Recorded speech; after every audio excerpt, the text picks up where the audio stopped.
Hi అండి, అందరికీ welcome to my channel. ఈరోజు మనము గీజుబాయ్ ఐసీటీలోని తెలంగాణ వాళ్ళకి ఫస్ట్ పేపర్ డిఎడ్లో ఉందండి.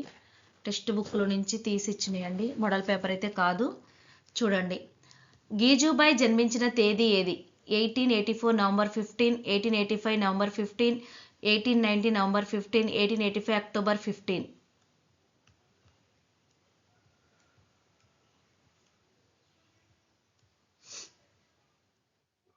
ఆప్షన్ బి అండి, 5 గుర్తుపెట్టుకోండి, నవంబర్ 15. గీజుబాయ్ జన్మించిన ప్రాంతం ఏది? భవనగర్, ముంబై, చిత్తల్ రాష్ట్రం, అహ్మదాబాద్. ఆప్షన్ సి, చిత్తల్ రాష్ట్రం. గీజుబాయ్ పూర్తి పేరేమిటి? గీజుబాయ్ పటేల్, గీజుబాయ్ బదేకా, గీజుబాయ్ దేశాయి, గీజుబాయ్ షా.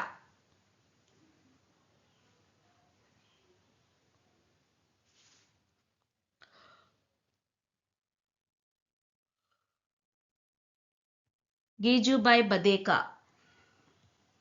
గీజుబాయ్ వృత్తిగా ఎవరు? వృత్తి ఏంటిది? రచయిత, రాజకీయ నాయకుడు, విద్యావేత్త, సామాజిక సంస్కర్త. సామాజిక సంస్కర్త.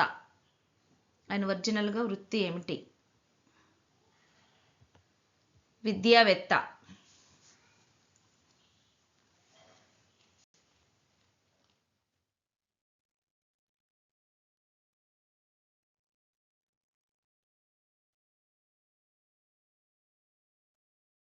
గీజుబాయ్ వృత్తిగా గీజుబాయ్ భారతదేశంలో ప్రవేశపెట్టిన విద్యా పద్ధతి ఏది? గురుకుల పద్ధతి, డాల్టన్ పద్ధతి, మాంటిసోరి పద్ధతి, ప్రాజెక్టు పద్ధతి. మాంటిసోరి పద్ధతి. గీజుబాయ్ పెరిగిన పట్టణం ఏది? సూరత్, భవనగర్, రాజ్కోట్, వడోదర.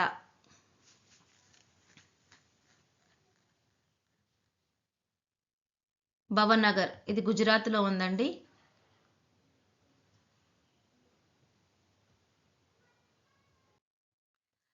నైన్టీన్ 1907లో గీజుబాయ్ ఎక్కడికి మకాం మార్చారు? యూరప్, అమెరికా, తూర్పు ఆఫ్రికా, శ్రీలంక.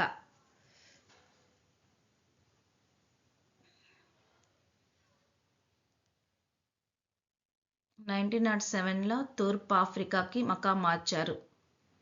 తూర్పు ఆఫ్రికా తర్వాత గీజుబాయ్ ఎక్కడ స్థిరపడ్డారు? ఢిల్లీ, కోల్కతా, ముంబాయి, మద్రాసు. ముంబై. ఈయన ఫస్ట్ గీజుబాయ్ గారు 1885 నవంబర్ 15లో చిత్తల్ రాష్ట్రంలో జన్మించారండి. ఇతను ఒక విద్యావేత్త. ఇతను ఏ పద్ధతిని అనుసరించారంటే మాంటిసోరి విద్యా పద్ధతిని అనుసరించారు. ఇతను పూర్తి పేరు గీజుబాయ్ బదేకా. ఇతను భవనగర్ అనే గుజరాత్లోని భవనగర్ అనే పట్టణంలో పెరిగారు. 1907లో గీజుబాయి తూర్పు ఆఫ్రికాకు వెళ్ళొచ్చిన తర్వాత మళ్ళీ ముంబైలోని స్థిరపడ్డారు. గీజుబాయ్ ప్రధానంగా ఏ రంగంలో సేవలు అందించారు?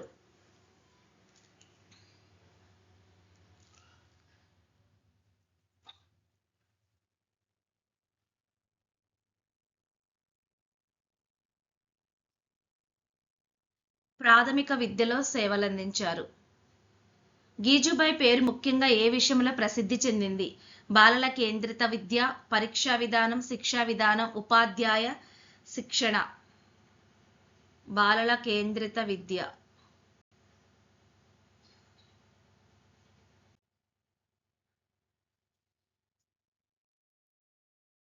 గీజుబాయ్ ఏ సంవత్సరంలో తూర్పు ఆఫ్రికాకు వెళ్లారు? 1907లో తూర్పు ఆఫ్రికాకు వెళ్లారు. తూర్పు ఆఫ్రికా నుండి గీజుబాయ్ స్వదేశానికి వచ్చిన సంవత్సరం 1908, 1909, 1910, 1911. 1909 తూర్పు ఆఫ్రికా నుంచి ఇండియాకు వచ్చారు.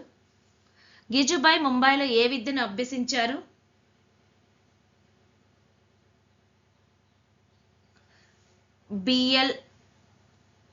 బిఎల్ విద్యను అభ్యసించారండి. గీజుబాయ్ ముంబైలో బిఎల్ విద్యను అభ్యసించిన సంవత్సరం ఏది? 1909, 1910, 1912, 1913. 1910లో. ఈయన 1907లో తూర్పు ఆఫ్రికాకు వెళ్ళి 1909లో ఇండియాకు వచ్చి ముంబైలో స్థిరపడ్డారు. తర్వాత 1910లో ముంబైలో బిఎల్ విద్యను అభ్యసించాడు.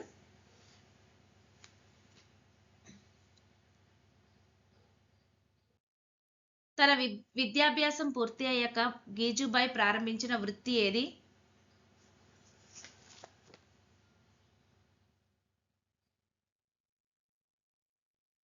ఉపాధ్యాయుడు, రచయిత, అడ్వకేటు, సామాజిక సేవకుడుగా. C advocate. గీజుబాయ్ హైకోర్టు అడ్వకేట్. తన ఉద్యోగాన్ని ప్రారంభించిన సంవత్సరం ఏది? 1910, 1911, 1912, 1913. హైకోర్టులో 1913లో ఈయన అడ్వకేట్గా పనిచేశారు. గీజుబాయ్ జీవితంలో అదే సంవత్సరంలో జరిగే ముఖ్య సంఘటన ఏది?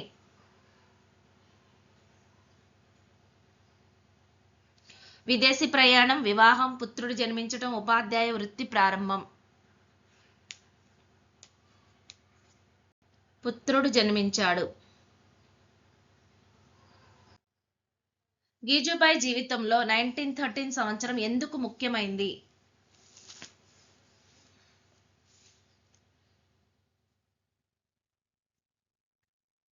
విదేశీ విద్య కోసం అడ్వకేట్ వృత్తి ప్రారంభం మరియు పుత్రుడు జన్మించటం, విద్యావేత్తగా మారటం, మాంటిసోరి పద్ధతి ప్రారంభించటం. అడ్వకేట్ వృత్తి ప్రారంభం మరియు పుత్రుడు. గీజుబాయ్ ముంబైలో స్థిరపడిన తర్వాత ప్రధానంగా ఏ రంగంలో పనిచేశారు? వైద్యం, న్యాయరంగం, వ్యవసాయం, రాజకీయాలు. న్యాయ రంగంలో పనిచేశారు. గీజుబాయ్ జీవితంలో న్యాయ వృత్తి ప్రారంభం తర్వాత ఆయన ఆసక్తిగా మారిన రంగం ఏది? రాజకీయాలు, వ్యాపారం, విద్య, జర్నలిజం. విద్య.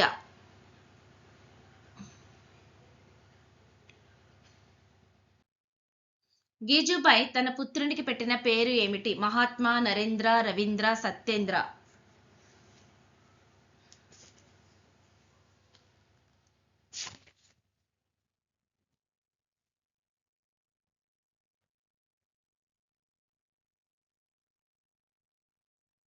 పుత్రునికి పెట్టిన పేరు నరేంద్ర.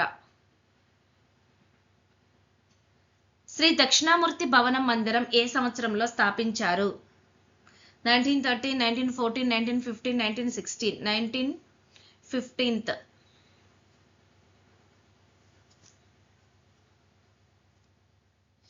శ్రీ దక్షిణామూర్తి భవనం విద్యామందిరం అండి. ఇది విద్యామందిరం. ఇక్కడ విద్యామందిరం. గీజుబాయ్ ఏ సంవత్సరం నుండి శ్రీ దక్షిణామూర్తి విద్యార్థి భవనంలో పూర్తి కాలం సాగించారు?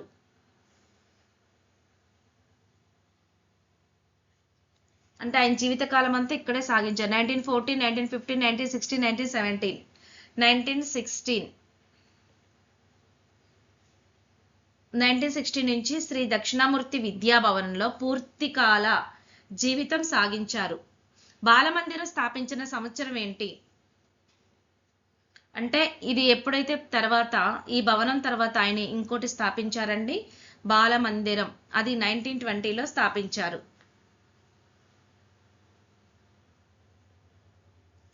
బాలమందిరం స్థాపించింది 1920. బాలమందిరం ఎక్కడ స్థాపించారు?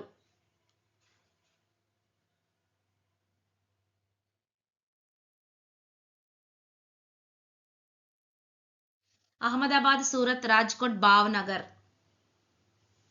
భావనగర్లో స్థాపించారు. బాలమందిరాన్ని ఎవరి చేత ప్రారంభించారు? సరళాదేవి, అనిబిసెంట్, కస్తూర్బా గాంధీ, సరోజినీ నాయుడు. కస్తూర్బా గాంధీ. ఇంకొకటండి, ఈ భవన స్థాపన అనంతరం 1920లోనే బాలమందిర స్థాపన చేసి 1922లో కస్తూర్బా గాంధీ చేత బాలమందిరం ప్రారంభించారు. ఇది ఎప్పుడు అంటే ఇది భవనగర్లో స్థాపించారు బాలమందిరం. 1922లో కస్తూర్బా గాంధీ చేత ఈ మందిరాన్ని ప్రారంభోత్సవం చేశారు. భవనగర్లో ప్రథమ మాంటిసోరి మహాసభ ఏ సంవత్సరంలో జరిగింది? ఇది మాత్రం ప్రారంభించింది 1920లో అండి. బాలమందిరాన్ని 1922లోనేమో ప్రారంభించారు. ఓకే. భవనగర్లో ప్రథమ మాంటిసోరి మహాసభ ఏ సంవత్సరం జరిగింది? 1923, 1924, 1925, 1926. 1925.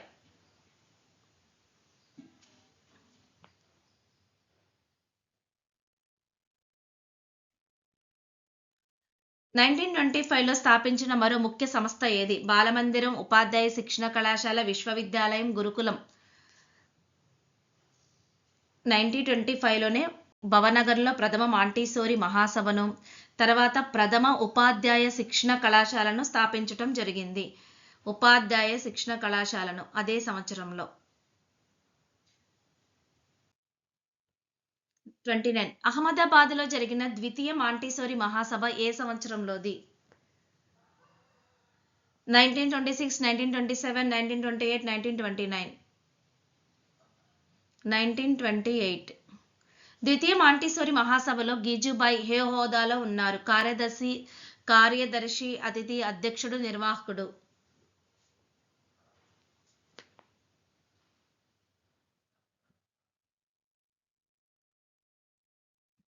అధ్యక్షుడుగా ఉన్నారు. గీజుబాయి ఏ సంవత్సరంలో సత్యాగ్రహ ఉద్యమంలో పాల్గొన్నారు? 1928, 1929, 1930, 1931.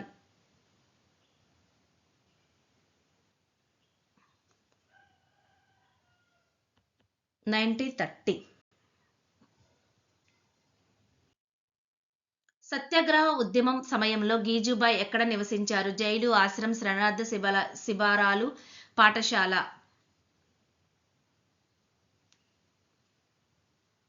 శరణార్థ శిబిరాలు. సూరత్లో గీజుబాయి ప్రారంభించిన కార్యక్రమం ఏది? బాలమందిరం, అక్షర జ్ఞాన ప్రణాళిక, ఉపాధ్యాయ కళాశాల, గురుకులం. అక్షర జ్ఞాన ప్రణాళిక. 1936లో గీజుబాయి ఏ భవనం నుంచి నిష్క్రమించారు? బాలమందిరం, శ్రీ దక్షిణామూర్తి భవనం, ఉపాధ్యాయ కళాశాల, ఆశ్రమం.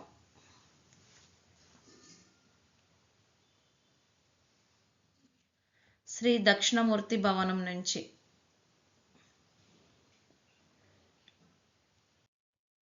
1936లో గీజుబాయి ఏ కార్యక్రమానికి అధ్యక్షత వహించారు? మాంటిసోరి మహాసభ, బాలోత్సవం, స్వాతంత్ర సభ, ఉపాధ్యాయ సమావేశం. బాలోత్సవానికి అధ్యక్షత వహించారు. Option B. బాలోత్సవ కార్యక్రమం ఎక్కడ జరిగింది? భవనగర్, అహ్మదాబాద్, కరాచీ, రాజ్కోట్. కరాచీ. 1938లో గీజుబాయి ఎక్కడ చివరి ఉపాధ్యాయ శిక్షణ కళాశాలను ప్రారంభించారు?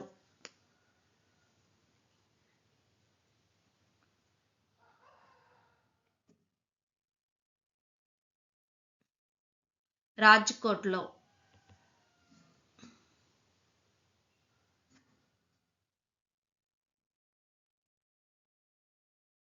1938లో గీజుబాయి ఏ రాష్ట్రంలో నివసిస్తున్నారు? మహారాష్ట్ర, గుజరాత్, రాజస్థాన్, సింధ్. బి. 1938లో గుజరాత్లో నివాసం ఉంటూ రాజ్కోట్లో చివరి ఉపాధ్యాయ శిక్షణ కళాశాలను ప్రారంభించారు. గీజుబాయి మరణించిన సంవత్సరం ఏది? 1937, 1938, 1939, 1940.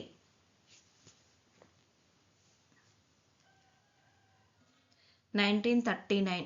Option C. గీజుబాయి మరణించిన తేదీ ఏది? జనవరి 21, జనవరి 22, జనవరి 23, జనవరి 24.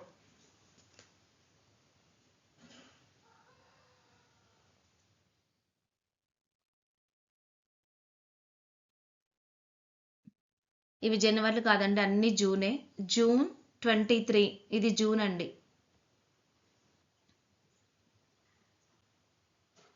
జూన్ 23న ఆయన మరణించారు. 1939 జూన్ 23న ముంబైలో మరణించారు. గీజుబాయి ఎక్కడ మరణించారు? రాజ్కోట్, భవనగర్, అహ్మదాబాద్, ముంబై. అది జూన్.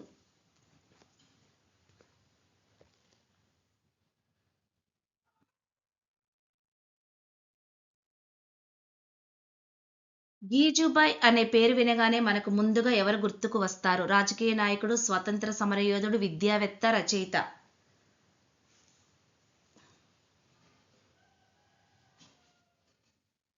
విద్యావేత్త. గీజుబాయి విద్యలో ఏ శక్తిని గుర్తించారు? ఆర్థిక శక్తి, రాజకీయ శక్తి, నిజమైన మార్పు శక్తి, శారీరక శక్తి, నిజమైన మార్పు శక్తి.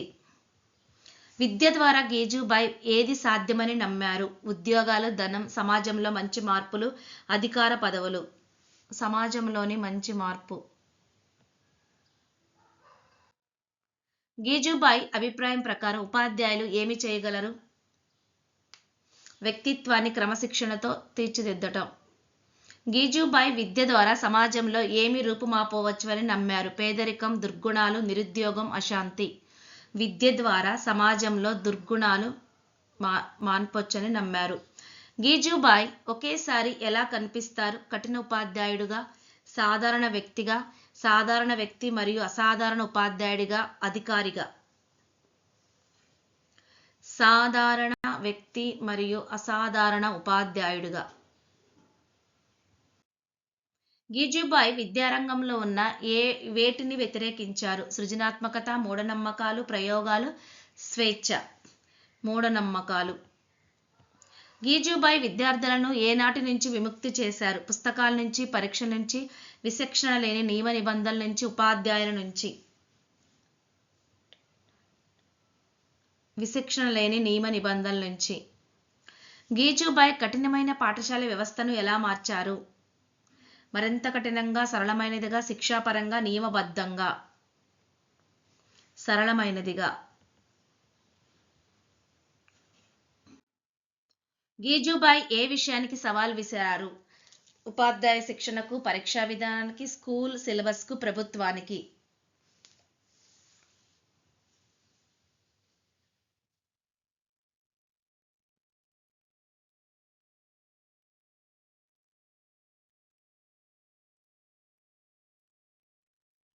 స్కూల్ సిలబస్కు.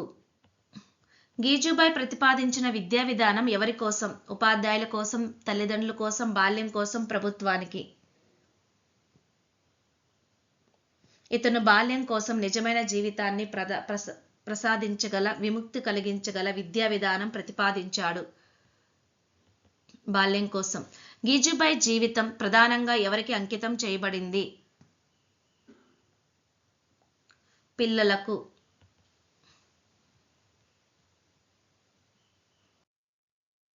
గీజుబాయ్ ఏ మనస్తత్వాన్ని బద్దలకొట్టారు? సృజనాత్మక మనస్తత్వం, స్వేచ్ఛా మనస్తత్వం, బానిస మనస్తత్వం, ప్రయోగ మనస్తత్వం. బానిస మనస్తత్వం. గీజుబాయ్ ఏ విలువలను సమర్థించారు? క్రమశిక్షణ, శిక్ష, స్వేచ్ఛ, సృజనాత్మకత, నియమాలు, నియంత్రణ, భయం, విధేయత.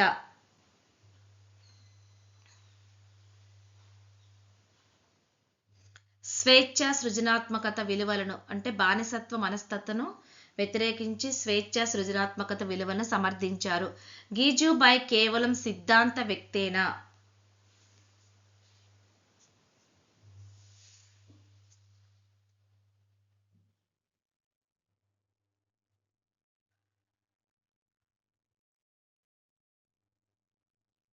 కాదు. విద్యకు సంబంధించిన సిద్ధాంతాలను మాత్రమే వల్లివేస్తుండేవారు కాదు. చైతన్య రహితమైన విదేశీ విద్యా విధానాన్ని కూడా ఈయన అంగీకరించలేదు. గీజుబాయ్ విద్యా బోధనలో ఏ నాటికి ప్రాధాన్యత ఇచ్చారు? వేటికి ఎక్కువగా ప్రాధాన్యత ఇచ్చారు? పుస్తకాలు, పరీక్షలు, పరిశీలన, ప్రయోగం, శిక్ష. ఈయన విద్యకు సంబంధించిన సిద్ధాంతాలు కాకుండా విదేశీ విద్యా విధానం కూడా అంగీకరించలేదు. కానీ ఎలాంటి విద్యను ఇచ్చారంటే పరిశీలన, ప్రయోగానికి ప్రథమ ప్రాధాన్యత ఇచ్చారు. గీజుబాయ్ స్వభావాన్ని సరైనగా వర్ణించేది ఏది? సిద్ధాంతవాది మాత్రమే, ఆచరణ లేని వ్యక్తి, ఆచరణాత్మక, మానవతావాది, నియమబద్ధ ఉపాధ్యాయుడు.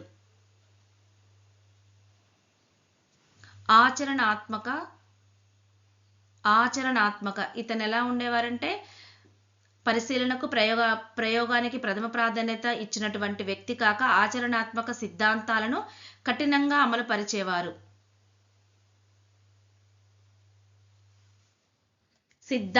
దీని అర్థం ఏంటంటే యాక్చువల్గా ఇది సిద్ధాంతవేత్త కాదు, ఆచరణకు ప్రాధాన్యత ఇచ్చే వ్యక్తి. గీజుబాయ్ సరళతో అసాధారణ తత్వం కనిపించటానికి ప్రధాన కారణం ఏమిటి? మానవ జీవిత పునాదుల సమస్య దృష్టి. మానవ జీవితపు పునాది సమస్యలపై దృష్టి.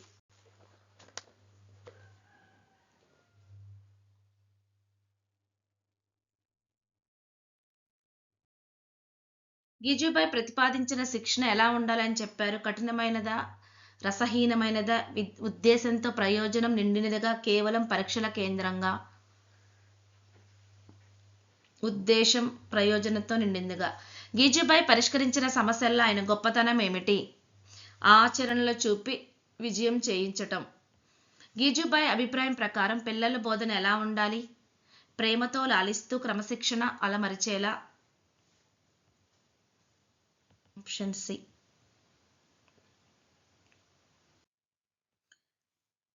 ప్రేమ ప్లస్ క్రమశిక్షణ అనే సిద్ధాంతాన్ని గీజుబాయ్ ఏ రంగానికి కానుకగా ఇచ్చారు? విద్యారంగానికి.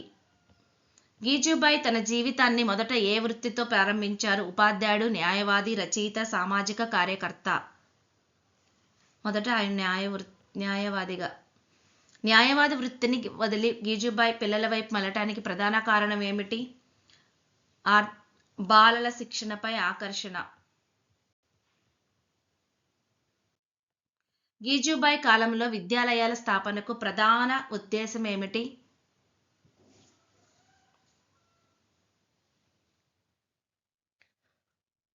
సేవాభావం. గీజుబాయ్ బాల్యంలో ఎదుర్కొన్న అనుభవాలు ఆయన విద్యాతత్వాన్ని ఎలా ప్రభావితం చేశాయి? ప్రేమతో కూడిన విద్యను ప్రతిపాదించేలా. గీజుబాయ్ విద్యాతత్వానికి కేంద్ర బిందువు ఏమిటి?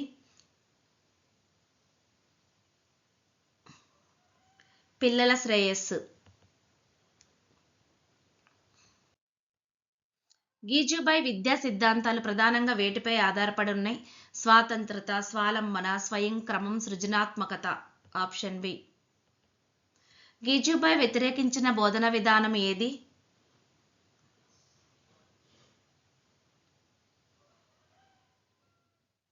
ఉపాధ్యాయ కేంద్రంగా ఉన్న కఠిన బోధన. గీజుబాయ్ ప్రారంభించాలని కోరుకున్న బోధన స్వరూపం ఏది? ప్రేమ వాత్సల్యాలతో నిండిన బోధన. గీజుబాయ్ ప్రతిపాదించిన విద్యా విధానంలో కేంద్ర స్థానం ఎవరికుంది? బాలలు. గీజుబాయ్ జీవితంలో కొత్త వెలుగు ప్రవేశించటానికి కారణమైన గ్రంథం the observant mind, child psychology, Montessori mother, secret of childhood.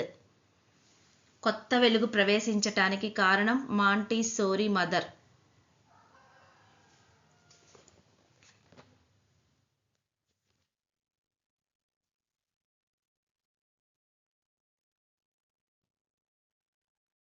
Montessori గ్రంథాలను గీజుబాయ్ ఎలా అధ్యయనం చేశారు? పరిమితంగా, విమర్శాత్మకంగా, విస్తృతంగా, నిర్లక్ష్యంగా. బాగా చదివారు. విస్తృతంగా. గీజుబాయ్ మాంటిసోరీ సిద్ధాంతాలను ఏ విధంగా స్వీకరించారు?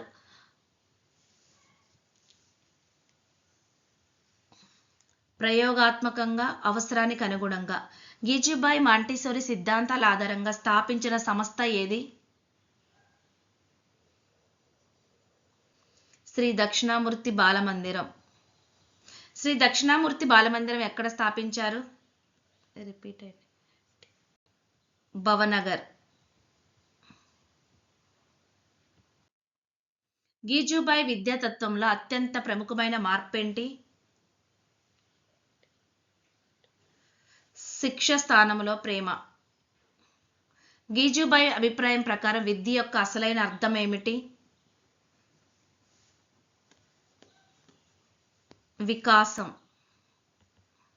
గీజుబాయ్ ప్రకారం మానవుడు సహజంగా ఎలా ఉంటాడు? ఆధారపడే జీవి, భయపడే జీవి, స్థిరజీవి, వికాసశీల జీవి.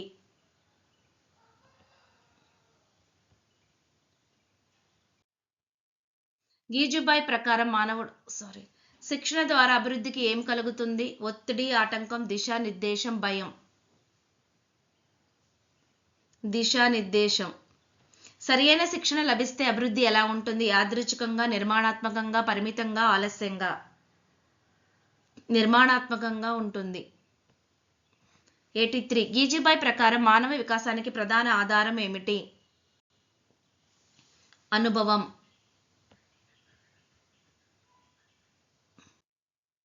84 బాలల శిక్షణ కేవలం తరగతి గదిలోనే జరుగుతుందనే భావనను గీజుబాయ్ ఎందుకు తిరస్కరించారు?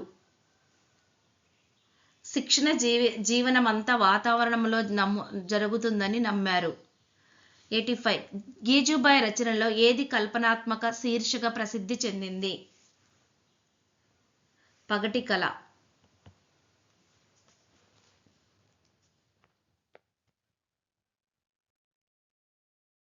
తల్లిదండ్రుల పాత్రపై గీజుబాయ్ రచించిన పుస్తకం ఏది? తల్లిదండ్రులు కావటం, పగటి కళ, ప్రాథమిక పాఠశాల భాష శిక్షణ, ఆడుతూ పాడుతూ. పగటి కళ ఉంది. తల్లిదండ్రులకు, తల్లిదండ్రుల ప్రశ్నలు, తల్లిదండ్రులు.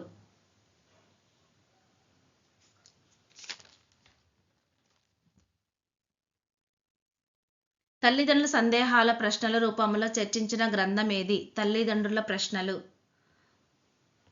ఈయన గ్రంథాలేనండి. పగటి కళ, తల్లిదండ్రులకు, తల్లిదండ్రుల ప్రశ్నలు. తల్లిదండ్రులు మరియు ఉపాధ్యాయుల సమస్యలను సూచించే రచన ఏది?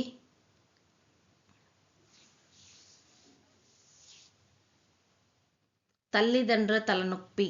ఉపాధ్యాయుడు అయినప్పుడు అంటే తల్లిదండ్రులు కావటం కఠినం, తల్లిదండ్రుల తలనొప్పి, ప్రాథమిక పాఠశాల భాషా శిక్షణం, ఉపాధ్యాయులైనప్పుడు, బాలల శిక్షణ నా భావాలు, ప్రాథమిక పాఠశాలలో బోధనా పద్ధతులు, ప్రాథమిక పాఠశాల రేఖా వాచనం, మాంటిసోరి పద్ధతి 1, 2, ప్రాథమిక పాఠశాలలో చేతి వృత్తుల శిక్షణ భాగం 1, 2, కథ బోధనా పద్ధతి, ఆడుతూ పాడుతూ. ఇవన్నీ ఈయనయే.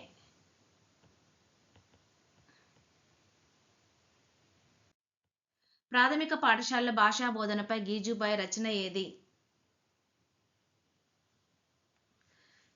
ప్రాథమిక పాఠశాల భాషా శిక్షణ. గీజుబాయ్ తన బాలలపై అభిప్రాయాలను వ్యక్తపరిచిన గ్రంథం ఏమిటి? బాలల శిక్షణ నా భావనలు. ప్రాథమిక పాఠశాల బోధన పద్ధతులపై రచన ఏది? ప్రాథమిక పాఠశాలలో లేదా వాచనం, లేఖా వాచనం.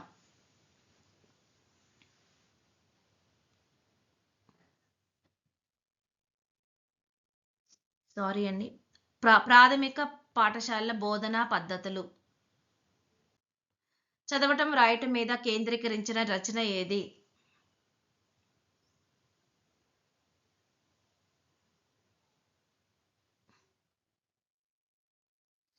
ప్రాథమిక పాఠశాలలో లేఖా వాచనం. గీజుబాయ్ మాంటిసోరి విద్యా విధానంపై రచించిన గ్రంథం ఏంటిది? మాంటిసోరి పద్ధతి భాగం 1, భాగం 2. ప్రాథమిక పాఠశాలలో చేతి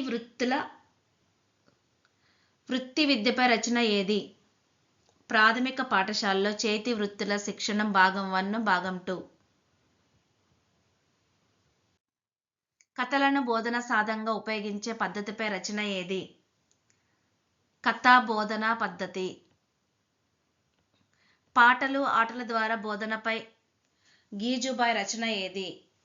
ఆడుతూ పాడుతూ. గీజుబాయ్ రచనలలో అత్యంత విలక్షణమైనగా భావించబడే ఏవి? తల్లిదండ్రులకు కఠినం, పగటి కళ, మాంటిసోరి పద్ధతి, కథా బోధన పద్ధతి, ఆడుతూ పాడుతూ, లేఖా వాచనం, బాలల శిక్షణ, చేతి వృత్తులు. ఇందులో అత్యంత విలక్షణమైనది మాంటిసోరి పద్ధతి, పగటి కళ, కథా బోధనా పద్ధతి. పగటి కళ, మాంటిసోరి పద్ధతి, కథా బోధనా పద్ధతి చాలా విలక్షణమైనవంట. 3 రచనలు గీజుబాయ్ విద్యారంగానికి ఇచ్చినదిగా ఏమని భావిస్తారు?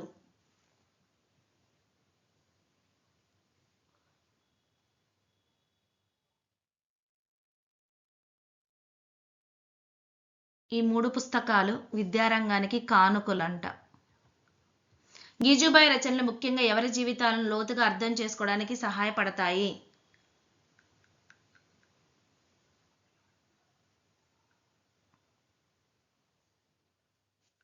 బాలలు. గీజుబాయ్ రచనలు ఏ గ్రంథ సమాహారంలో పొందుపరచబడ్డాయి?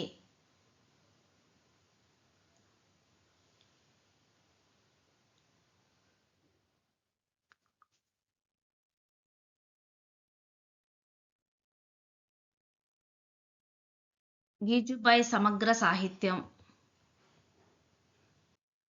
గీజుబాయ్ అభిప్రాయం ప్రకారం ఉపాధ్యాయుడు తన వృత్తిని ఎలా నిర్వర్తించాలి? మనస్ఫూర్తిగా. గీజుబాయ్ ప్రకారం బోధన చేయటానికి ఏమి లేకుండా ఉండకూడదు. సన్నద్ధత, సామగ్రి, సరియైన బోధనా పద్ధతి.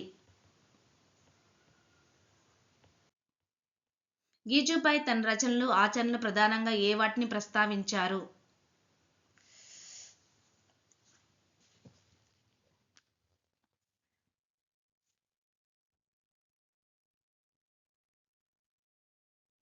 తన రచనలలో, ఆచరణలో తాను పాటించిన వివిధ బోధనా పద్ధతులను ప్రస్తావించారు. వివిధ బోధనా పద్ధతులను, అందులో ముఖ్యమైనవి ఏంటంటే భాగస్వామ్య పద్ధతి, ప్రశ్నోత్తర పద్ధతి, నాటకీయ పద్ధతి అన్నమాట. వ్యక్తిగత అభ్యాసనానికి జట్టు అభ్యాసన దోహదపడే పద్ధతి ఏది?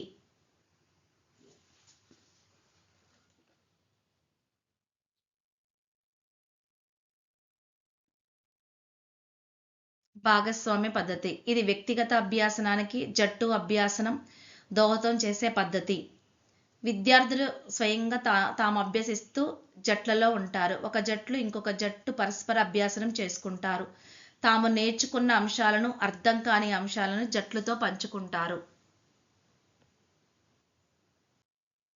భాగస్వామ్య పద్ధతిలో విద్యార్థులు ఎలా అభ్యసిస్తారంటే స్వయంగా నేర్చుకుంటూ జట్లలో పరస్పరం పంచుకుంటూ ఉంటారు. Option B. ఉపాధ్యాయుడు ప్రశ్నలు వేసి విద్యార్థి అవగాహనను పరిశీలించే పద్ధతి ఏది? ప్రశ్నోత్తర పద్ధతి. ప్రశ్నోత్తర పద్ధతిలో విద్యార్థి ఎలా నేర్చుకుంటాడు?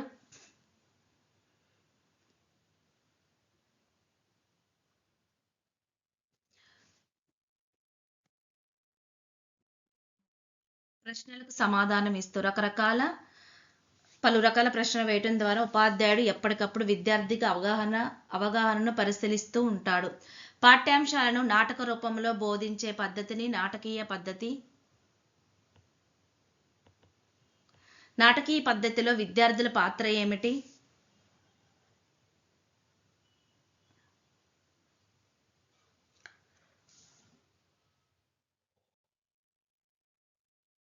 పాత్రలు ధరించి దృశ్యాల ద్వారా నేర్చుకోవటం. నాటకీయ పద్ధతికి అనువైన విషయం ఏది?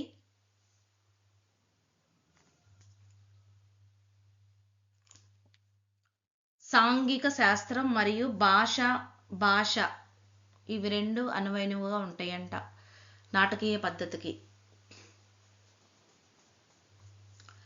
గీజుబాయ్ ఆచరించిన ఇతర బోధనా పద్ధతుల్లో ఒకటి ఏది?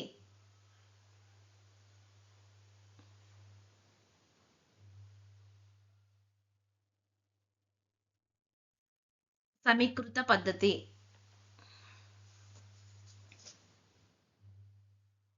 కిండర్ గార్డెన్ పద్ధతి ప్రధానంగా ఎవరి కోసం? ప్రాథమిక స్థాయి పిల్లల కోసం.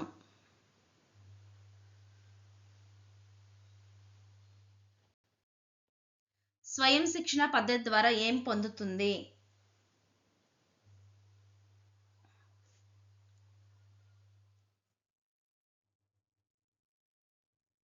స్వతంత్ర అభ్యాసనం. గీజుబాయ్ వివిధ బోధనా పద్ధతులను ఆచరించి ఏ ఫలితాలు సాధించారు? మంచి ఫలితాలే సాధించారు. గీజుబాయ్ తన రచనలో, ఆచరణలో తాను పాటించిన బోధనా పద్ధతులు అందులో ముఖ్యమైనవి మొత్తం 3 అండి. భాగస్వామ్య పద్ధతి, ప్రశ్నోత్తర పద్ధతి, నాటకీయ పద్ధతి. అలాగే ఇంకా ఇవి కాకుండా ఆయన సమీకృత పద్ధతి ఉంది, అంశిక పద్ధతి, స్థైందాతిక పద్ధతి, సోదాహరణ పద్ధతి, ప్రత్యక్ష పద్ధతి, కిండర్ గార్డెన్ పద్ధతి, స్వయం శిక్షణ పద్ధతి ఇంకా ఉన్నాయి. సమీకృత, అంశిక, స్థైందిక, సోదాహరణ, ప్రత్యక్ష, కిండర్ గార్డెన్, స్వయం శిక్షణ పద్ధతి ఇవన్నీ ఆయన ప్రయోగించారు. థ్యాంక్ యూ అండి. ప్లీజ్ లైక్ చేయండి, షేర్ చేయండి, సబ్స్క్రైబ్ చేసుకోండి. కంపల్సరిగా లైక్ చేయండి, కామెంట్ కూడా పెట్టండి.